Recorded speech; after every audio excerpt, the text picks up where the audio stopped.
sesaji yang setiap ibu sajikan ke sosok gaib itu menjadi satu penghalang ibu untuk bisa diterima di tanah suci.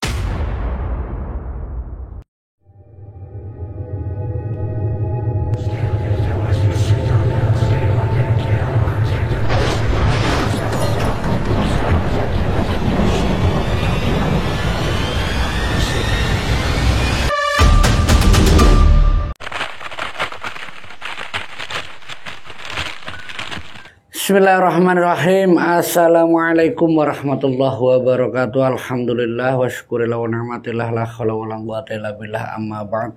Jumpa kembali bersama saya Pak Ade di channel Lambe Ireng. Di kesempatan kali ini seperti biasa saya akan mencoba menceritakan kisah horor, kisah misteri ataupun kisah pesugihan dan yang lainnya. Dan untuk cerita kali ini saya akan mencoba menceritakan kisah tentang haji yang berangkat ini dengan uang pesugihan. Salah satu cerita ini saya dapat itu dari salah satu tetangga yang berangkat haji, yang sampai di sana itu yang kata dari narasumber ini dia itu tidak bisa melaksanakan rukun-rukun haji. Kok bisa? Untuk lebih lanjut ke dalam ceritanya, kita langsung saja masuk ke cerita Lambe Ireng. Sebut saja namanya Bu Marlina. Dia ini seorang pedagang yang sukses yang hendak berangkat haji. Waktu itu bersama tetangganya, sebut saja namanya Bu Swatun. Nah, salah satu narasumber ini dia itu menceritakan kalau Bu Swatun dan juga Bu Marlina ini berangkat satu kampung bersama dengan beberapa rombongan yang lainnya. Ada satu cerita dari narasumber yaitu sebut saja namanya Pak Roni. Dia itu menceritakan tentang Bu Swatun dan juga Bu Marlina kalau mereka yang berangkat bersama sampai di sana itu ada beberapa kejadian. Ketika naik pesawat saja baru berangkat dari Solo menuju ke Jakarta langsung menuju ke Mekah, itu sempat ada beberapa kendala. Di dalam pesawat saja Bu Marlina salah satu yang katanya atau rumor beredar itu berangkat dengan uang pesugihan. Kata Bu Swatun lewat narasumber itu menceritakan bagaimana Bu Marlina itu mengalami seperti gangguan nafas yang membuat dia tuh akhirnya sampai jatuh sakit. Nah, turunnya pesawat sampai di Mekah itu Bu Marlina itu tidak bisa beraktivitas seperti calon haji yang lainnya. Itu sudah sampai di tanah suci. Nah, sewaktu dijemput oleh mobil atau bus yang tujuannya untuk ke salah satu hotel yang memang sudah disiapkan dari berbagai macam persiapan dari Indonesia sendiri, itu sudah ada tempat-tempat yang akan digunakan untuk rombongan haji dari Indonesia. Nah, salah satunya itu Bu Marlina dan Bu Swatun. Mereka itu sama-sama sebagai seorang janda. Nah, mereka itu tinggal satu kamar. Nah, sewaktu ada di kamar, Bu Marlina dan Bu Swatun itu yang merasakan bagaimana Bu Marlina sewaktu turun dari pesawat dia tidak terlalu fit, dia tidak terlalu sehat. Bu Marlina ini merasakan ada sesuatu yang membuat dirinya itu seperti terbakar. Dia tuh cerita sama Bu Swatun, "Bu, tubuh saya kok panas sekali Bu, ini kenapa? Apakah saya ini punya penyakit atau memang cuacanya yang sangat panas Bu?" Dan Bu Swatun pun sempat menjawab, ya mungkin itu pengaruh dari satu ekstrimnya cuaca. Di tanah suci memang cuaca panas di sana memang terbilang sangat panas dibandingkan di wilayah Indonesia. Dan beberapa waktu setelahnya di kamar itu ada panggilan dari beberapa kelompok atau ketua haji ini untuk melakukan sholat di salah satu Masjidil Haram. Tapi sewaktu Bu Swatun mengajak Bu Marlina itu enggan untuk berangkat. Ya dikarenakan dia merasa kalau kakinya itu belum fit, kakinya itu terasa sangat lemas, tubuhnya sangat panas. Nah, Bu Swatun singkat ceritanya pun akhirnya berangkat sendiri tanpa didampingi ataupun mengajak Bu Marlina. Sepulang dari Masjidil Haram, Bu Marlina yang masih terbaring lemas, sampai malamnya dia istirahat. Bu Marlina sih kepingin sekali yang namanya hadir di Masjidil Haram kayak gimana, yang namanya rukun yang lain kayak gimana. Tapi karena kondisi fisiknya, tubuhnya ini dari waktu ke waktu semakin tidak sehat, tubuhnya seperti terbakar, badannya terasa panas. Dari beberapa petugas medis pun sempat datang ke kamar Bu Swatun untuk mengecek kondisi dari Bu Marlina. saat dikontrol atau dicek secara kesehatan, Bu Marlina ini memang terbilang dia itu tidak sehat. Nah, untuk menjaga stamina atau kesehatannya biar pulih itu Bu Marlina diminta untuk istirahat agar esok harinya itu biar bisa berangkat seperti haji-haji yang lainnya.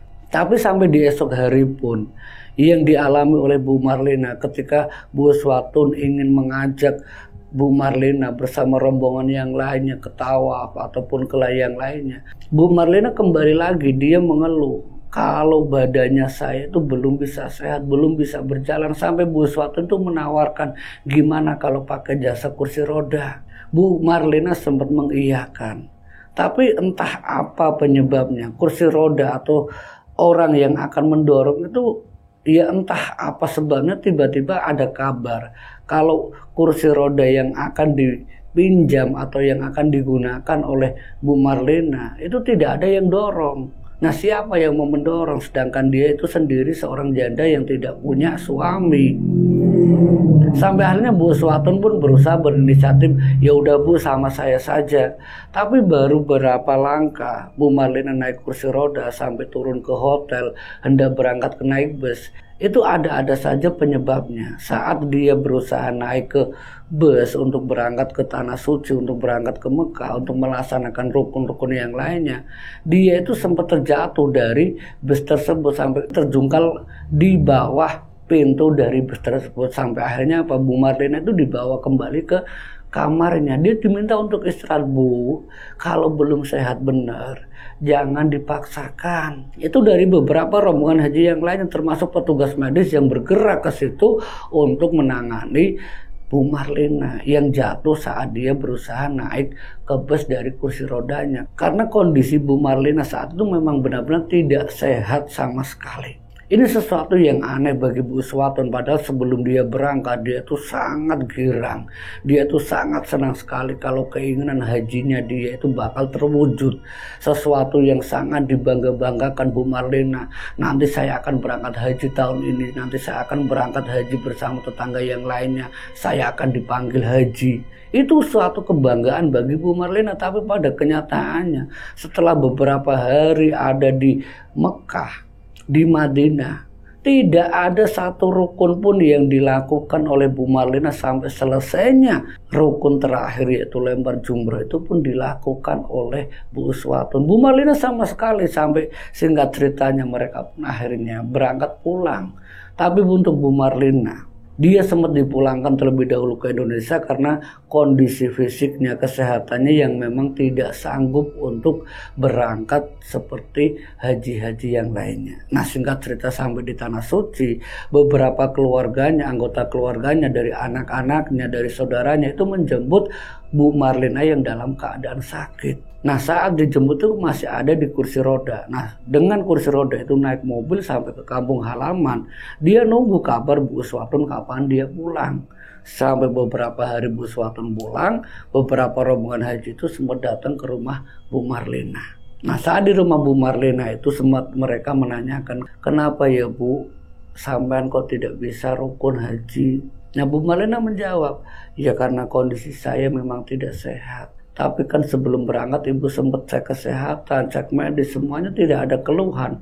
Kenapa sih Ibu sampai di sana kok Ibu tidak bisa melaksanakan apapun? Dan kabar itu pun didengar oleh keluarganya. Jadi keluarganya pun sempat menceritakan ke Bu Uswatun. Jadi ibu saya ini tidak melaksanakan sama sekali rukun-rukunnya.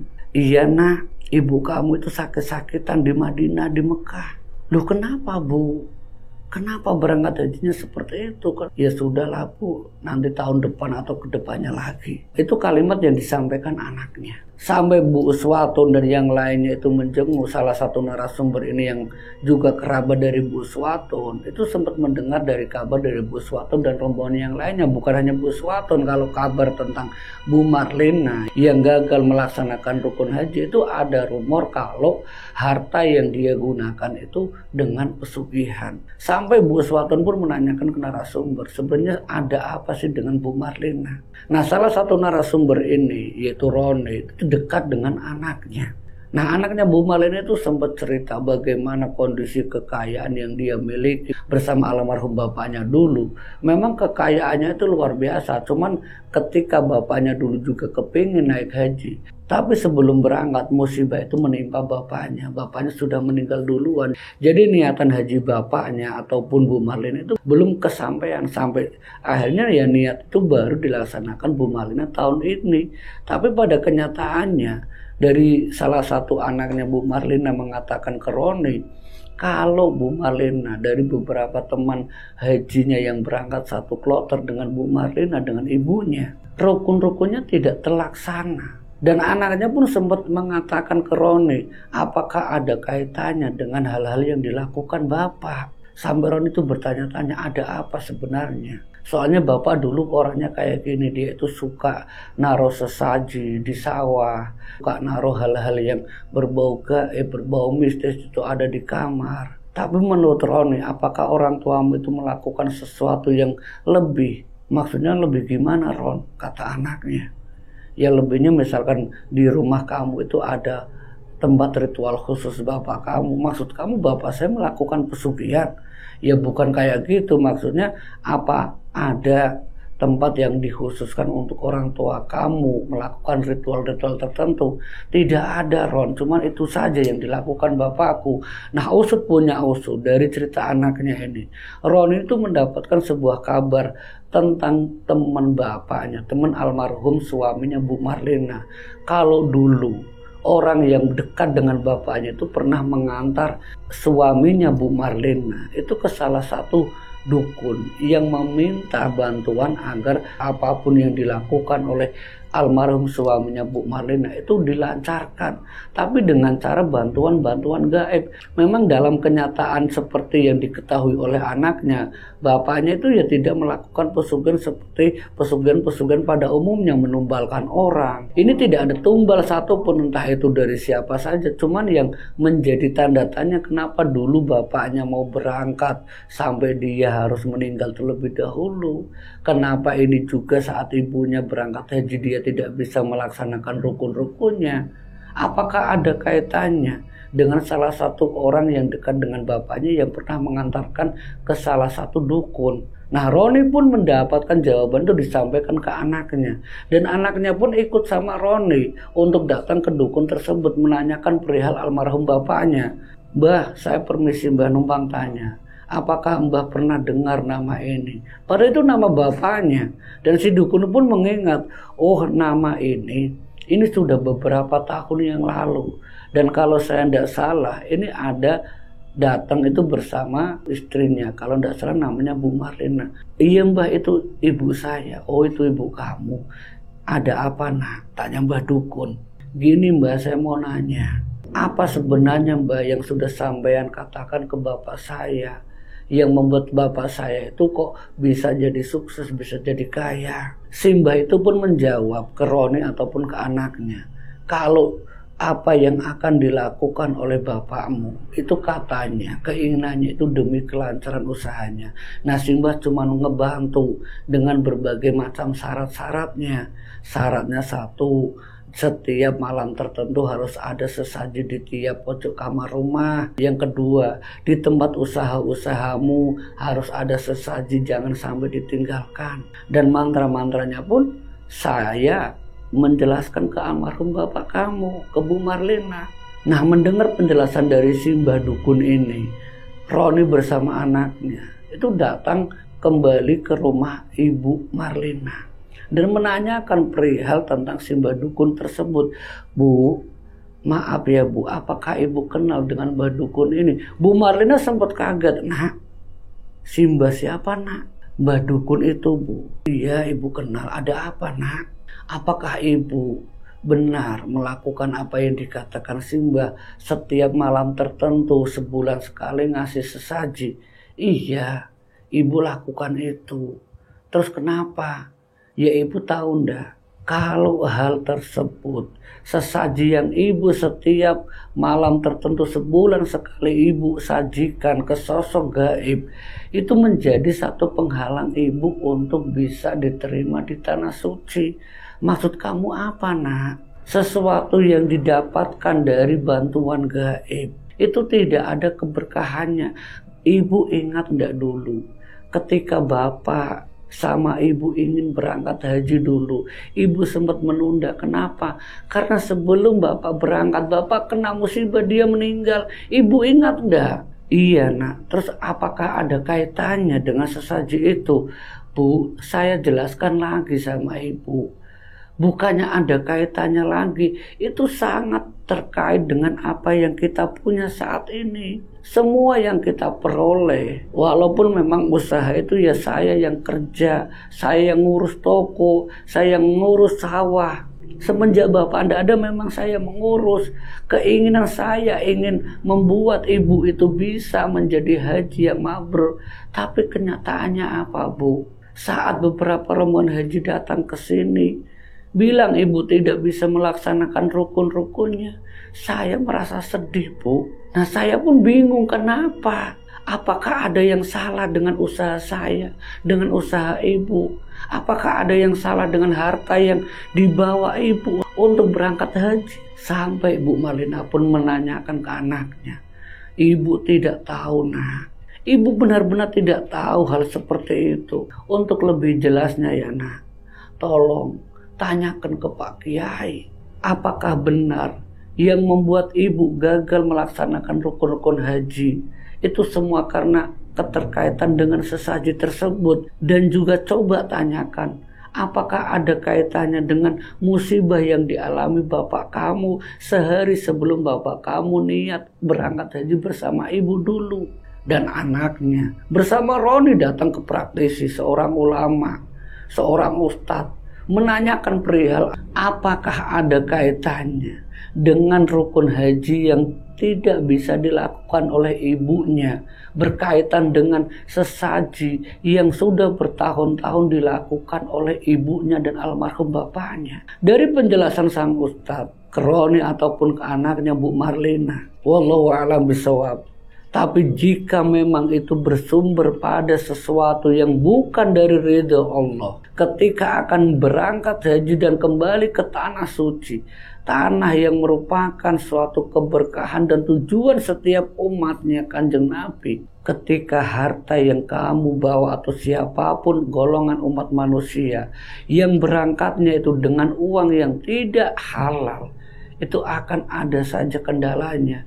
Tapi saya tidak menuduh ibu kamu atau bapak kamu, tapi setidaknya coba kamu telusuri. Kemungkinan besar ibu kamu ataupun bapak kamu yang gagal melaksanakan haji, gagal melaksanakan rukun haji, bisa jadi dikarenakan berkaitan dengan perewangan gaib. Dan dari penjelasan Pak Kiai, Pak Ustadz ini, anaknya bersama Roni kembali menjelaskan ke ibunya, Bu, benar apa kata Pak Ustadz, kalau penyebab ibu gagal rukun haji, semua itu karena harta yang ibu gunakan untuk berangkat itu tidak ada keberkahannya. Mungkin Allah menguji kita, mungkin Allah sedang tidak menerima orang-orang yang berangkat haji dengan uang yang dihasilkan dengan tidak halal. Mendengar penjelasan dari anaknya, Bu Marlina bersedih, dia menangis. Dia tidak menyangka lewat dukun yang dia datangi dengan maksud untuk kelancaran usahanya, untuk ikhtiar usahanya, ternyata berdampak pada niat baiknya untuk berangkat haji. Semenjak kejadian itu, ritual-ritual sesaji yang setiap bulan sekali dilakukan oleh Bu Marlina tidak pernah dilakukan lagi sampai akhirnya hampir 5 tahun, 6 tahun tidak pernah dilakukan lagi. Memang usahanya itu kembali surut, tapi anaknya yang berjuang terus-menerus untuk tetap bisa menaikkan haji ibu kandungnya yang sudah diniatkan, yang sudah sempat gagal, lewat tabungan sedikit demi sedikit, ibunya didaftarkan kembali untuk berangkat haji di tahun-tahun berikutnya. Dan alhamdulillah lewat usaha anaknya Bu Marlina kembali naik haji. Dan alhamdulillahnya di sana Bu Marlina bisa melaksanakan rukun-rukun haji tanpa ada halangan apapun. Tapi satu pengalaman yang tidak bisa dilupakan Bu Marlina, yaitu ketika dia berangkat dengan uang yang tidak halal, uang yang tidak ada keberkahannya. Wallahu a'lam bishawab. Saya Pade, terima kasih untuk kalian semua yang sudah dukung channel ini. Akhirul kalam wallahu muwaffiq ila aqwamit thoriq. Wassalamualaikum warahmatullahi wabarakatuh.